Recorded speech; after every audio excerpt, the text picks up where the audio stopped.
Hi hello welcome to our channel. Bigg Boss season 8 కంటెస్టెంట్ల విషయంలో గందరగోళం. ముందుగా అనుకున్న కంటెస్టెంట్లు కాకుండా కొత్త వారికి ఛాన్స్ ఇచ్చిన బిగ్ బాస్ అసలు ఇలా ఎందుకు జరిగింది? ముందుగా అనుకున్న వారికి ఎందుకు అవకాశం ఇవ్వలేదు? ఒకవేళ ఇచ్చినా వాళ్లే బిగ్ బాస్ వద్దనుకుంటున్నారా? తెలియాలంటే వీడియో మొత్తం చివరి వరకు చూడాల్సిందే. బిగ్ బాస్ సీజన్ 8 హోస్ట్ గా ఎవరిని చూడాలనుకుంటున్నారు? నాగార్జున లేదా జూనియర్ ఎన్టీఆర్? 3 రానా? మీ ఆన్సర్స్ ని కామెంట్ బాక్స్ లో తెలియజేయండి. బిగ్ బాస్ సీజన్ 8 కి మొత్తానికైతే కౌంట్ డౌన్ స్టార్ట్ అయింది. సెప్టెంబర్ 1వ తేదీ ఆదివారం సాయంత్రం నుండి బుల్లితెరపై వీక్షకులను అలరించబోతోంది. అయితే కంటెస్టెంట్స్ విషయంలో ఇప్పటిదాకా ఎన్నో లీకుల మీద లీకులు ఇస్తూ వస్తోంది బిగ్ బాస్ టీం. దీనితో యూట్యూబ్ ఛానల్స్ ద్వారా విశ్లేషించే కొందరు తెగ కన్ఫ్యూజ్ అయిపోతున్నారు.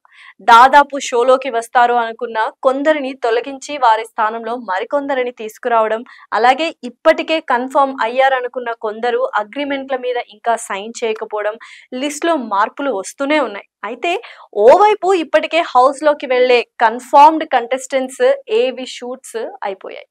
ఇది వరకు చెప్పుకున్నట్లే బిగ్ బాస్ తెలుగు 8 సీజన్ లోకి హీరో ఆదిత్య ఓం, అలాగే సీరియల్ హీరో నిఖిల్ మలియక్కల్, కృష్ణ ముకుంద మురారి సీరియల్లో విలన్ గా చేసిన యష్మి గౌడ, అలాగే పలు చిత్రాల్లో హీరోగా చేసిన Abhiram Varma, youtuber Bejawada Bebakka, Dhee dancer Nainika Anasuru, Abhinay Naveen, Baby movie నటి కిరాక్ సీత, హీరోయిన్ విస్మయ శ్రీ, అలాగే యాంకర్ విష్ణుప్రియ కన్ఫర్మ్ అయ్యారు. ఈ 10 మంది దాదాపు 100% బిగ్ బాస్ 8 లోకి వెళ్ళబోతున్నారని ఫైనల్ కంటెస్టెంట్స్ అని పక్క సమాచారం వచ్చింది. అయితే ముందు అనుకున్న ప్రకారం వీరిలో కొంతమంది బిగ్ బాస్ లోకి వెళ్ళడానికి ఇంట్రెస్ట్ చూపించడం లేదు. అందులో చక్రవాకం ఫేమ్ ఇంద్రనీల్ వర్మ, జబర్దస్త్ రీతు చౌదరి, బర్రెలక్క, కుమారి ఆంటీ, అమృత ప్రణయ్ ఇప్పటి వరకు బిగ్ బాస్ వెళ్లేందుకు సైన్ చేయలేదని తెలుస్తోంది. అయితే ఈ లిస్టులో ఇంకా ఫైనల్ కాని సెలబ్రిటీ ఇంద్రనీల్ రీసెంట్ గా బిగ్ బాస్ పై కామెంట్లు చేశారు. బిగ్ బాస్ మేకర్స్ 2 సార్లు ఇంటర్వ్యూ చేశారంటూ ఇంద్రనీల్ కీలక విషయాలు వెల్లడించారు. బిగ్ బాస్ నిర్వాహకులు తనను సంప్రదించిన మాట వాస్తవమే, కానీ వెళ్లడం లేదన్నారు. బిగ్ బాస్ నిర్వాహకులు ఆయనకు కాల్ చేశారని తెలిపారు. నాకు ఇంట్రెస్ట్ లేదని చెప్పా, ఇంటర్వ్యూకి రమ్మంటే వెళ్ళాను, ముంబై వాళ్ళు ఇంటర్వ్యూ చేశారు. సెకండ్ ఇంటర్వ్యూ తర్వాత బిగ్ బాస్ షోకి వెళ్ళాలని ఆసక్తి నాకు కలిగింది. మొదటి ఇంటర్వ్యూలో వాళ్ళు విచిత్రమైన ప్రశ్నలు అడిగారు. షోకి కావాలని కంటెంట్ కోసం ఏవేవో అడిగారు. Bigg Boss show upcoming artist కి, అలాగే షో వెళ్ళాలి అని ఆసక్తి ఉన్నవారికి హెల్ప్ కావచ్చు అని అన్నాడు. నాకు వాళ్ళు ఇస్తామన్న సెలబ్రిటీ స్టేటస్ ఆల్రెడీ ఉంది.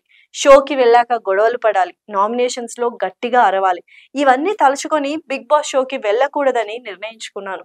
అసలు అక్కడికి వెళ్ళాక ఉన్న పేరు పోతే ఏం చేస్తాం, అందుకే ఉన్న దాంట్లో హ్యాపీగా ఉందామని డిసైడ్ అయినట్టు చెప్పుకొచ్చారు.